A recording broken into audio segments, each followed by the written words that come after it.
Il est 8h51 sur RTL. Bonjour Marc-Olivier Fogiel. Bonjour Christophe. Alors ce matin, Marco, vous recevez une icône du petit écran. Elle a bercé l'enfance de plusieurs générations. Absolument Christophe, dont la mienne. C'est donc Dorothée qui revient demain à la télé après une interminable parenthèse de plus de 10 ans.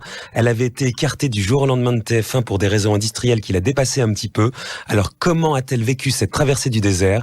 Elle vient nous le dire Christophe ce matin sur RTL.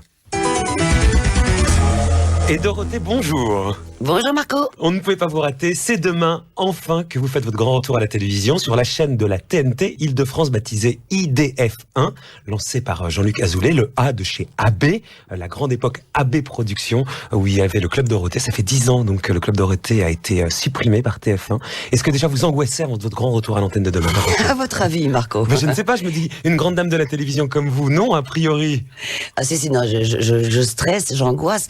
C'est à la fois du plaisir de recommencer et de faire quelque chose de nouveau, mais c'est une angoisse énorme. Énorme. Vraiment. Est-ce que vous attendiez ce grand retour à l'antenne, Dorothée? Nous, chaque année, on se disait quand est-ce que Dorothée va revenir à la télévision, et vous?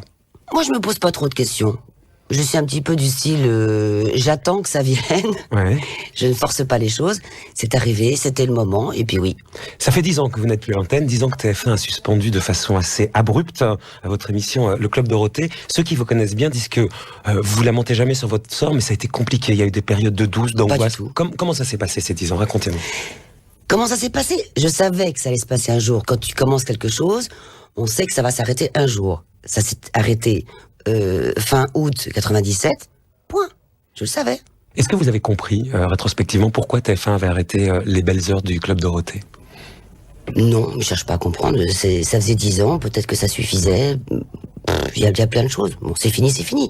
On repart pas en arrière. On vous l'a expliqué quand même? Est-ce que les dirigeants de TF1 à qui vous avez... moi, non. À vous? Rien du tout. Jamais? J'ai pas envie de savoir. Mais jamais on a pris le soin, le minimum de soin de vous faire venir dans un bureau, vous inviter à déjeuner, vous dire merci pour ces 10 ans, mais on va t'expliquer pourquoi ça s'arrête, hein. Non, pas vraiment. Ça s'arrête, voilà. Bon. Objectivement, on peut dire aujourd'hui que c'était pas très classe. Il n'y a pas eu de clash. Il n'y a pas eu de fâcherie, il n'y a pas eu de procès, il n'y a pas eu tout ça. C'est fini. Bon, et on repasse à autre chose. Ça a été quoi la vie de Dorothée pendant ces 10 ans, Dorothée? Une vie normale, comme j'avais avant. Sauf que j'avais plus de temps pour voir mes amis, ma famille. J'ai eu un petit chien entre-temps, donc j'ai eu le temps de m'occuper de ma petite chienne, entre autres. Non, j'ai une vie tout à fait normale. J'imagine en tout cas qu'on a une vie très remplie à la télévision ou ailleurs et que tout d'un coup ça s'arrête, forcément qu'il y a un vide d'une certaine manière. Les gens par exemple qui vont à la retraite racontent ça très bien, même si c'est la logique de la vie. Tout d'un coup il faut passer à un autre rythme dans la vie et on passe toujours par une période un peu... Au contraire, j'ai pu me promener, j'ai pu découvrir un peu plus Paris, ce que je ne faisais pas avant. Sortir de votre bulle d'une certaine manière. Exactement. Michel Drucker, dites-vous, elle avait perdu confiance en elle, elle avait peur du regard des téléspectateurs, peur de ne plus y arriver. Les moments où ça flanchait, qu'est-ce qui vous faisait repartir, même si vous me dites que vous n'avez pas flanché? Ça flanche pas, on peut avoir des coups de blues 3 secondes et puis ça repart. Mais c'était quoi les coups de blues? Racontez-moi. Quoi, ça durait quoi, 10 minutes? Et qui était là au moment des coups de blues, hein? Ma famille. Elle disait quoi, la famille? T'inquiète pas, ça va repartir? Non, même pas, on parlait d'autre chose. Ce qui est bien, c'est que j'ai une famille qui me protège bien et on parle d'autre chose. Et vous changez les idées? Voilà, une vie normale. Et la perte de confiance en vous, ça vous ne l'avez jamais eu, Dorothée, après? Je n'ai jamais eu confiance en moi, donc j'ai pas eu de perte. Jamais eu confiance en vous. Ah non. Aujourd'hui, quand on vous arrête dans la rue, on vous dit quoi? Ce qui était drôle, c'est que pendant l'époque du Club Dorothée, c'était oui, bon, on faisait tous les jours, on voit tout le temps, mes enfants ne regardent pas, je ne veux pas. Quelques années après, c'est dites donc, vous revenez quand? Parce que les mêmes, hein. Mes enfants, vous leur manquez, etc. Faudrait revenir quand même, tu vois. Le public a toujours été gentil avec moi, tout le temps. Et pendant ces 10 ans, ces marques comme ça de confiance permanente, comment vous les preniez? Bah, ça fait plaisir. Ça fait craquer aussi de temps en temps un petit peu en rentrant chez soi en se disant oh là. Là où ça fait craquer, c'est quand je vous regardais quand j'étais petite, et maintenant tiens, je présente mes enfants. Oui, d'accord. Mais pendant cette période, j'y reviens quand même un petit peu. Ah mais donc vous êtes têtu, cher ami. Un petit peu. Quand votre producteur Jean-Luc Azoulay essayait de vous proposer aux chaînes, et notamment pour remplacer Gérard Klein dans l'Instit, et quand on lui disait Dorothée jamais, il le dit lui-même, elle est ringarde. À ce moment-là, ça devait faire mal quand même. J'avoue que ça m'a fait de la peine. Et vous compreniez la réaction? Bah, ils avaient peut-être raison. Hein.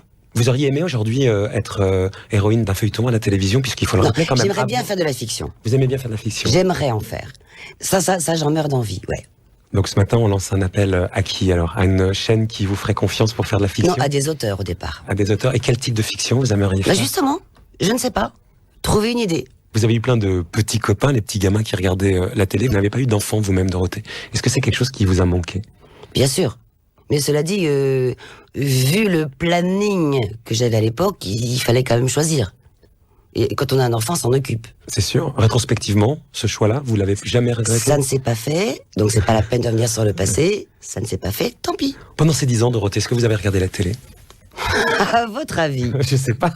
Vous pourriez être dégoûté par le petit écran. Non, je suis téléphage. Téléphage. Et vous regardiez quoi? Tout, sauf ce qui ne m'intéressait pas. Non, surtout les séries américaines, j'avoue. Vous êtes fan de quoi? Des experts? Tout. Les Tout, experts, les New York FBI. District, les FBI, les Prison Break. Alors là, j'ai Dorothée, craqué. fan de Prison Break. Ah ouais, Ouais. franchement. Amoureuse de Ah, c'est Dominique prenant. Purcell et de Non, pas du Wentworth tout. Miller? Pas du tout. Pas du tout. Pas une seconde. Non, mais c'est l'ambiance. Non, c'est fascinant. Et les programmes jeunesse, vous les avez regardés, Dorothée, pendant ces 10 Pardon ans? Ça fait partie des trucs qui vous intéressent. Excusez-moi, j'ai mon casque qui ne fonctionne pas, j'ai pas entendu votre question. Vous n'aimez pas ce qui a remplacé le club Dorothée?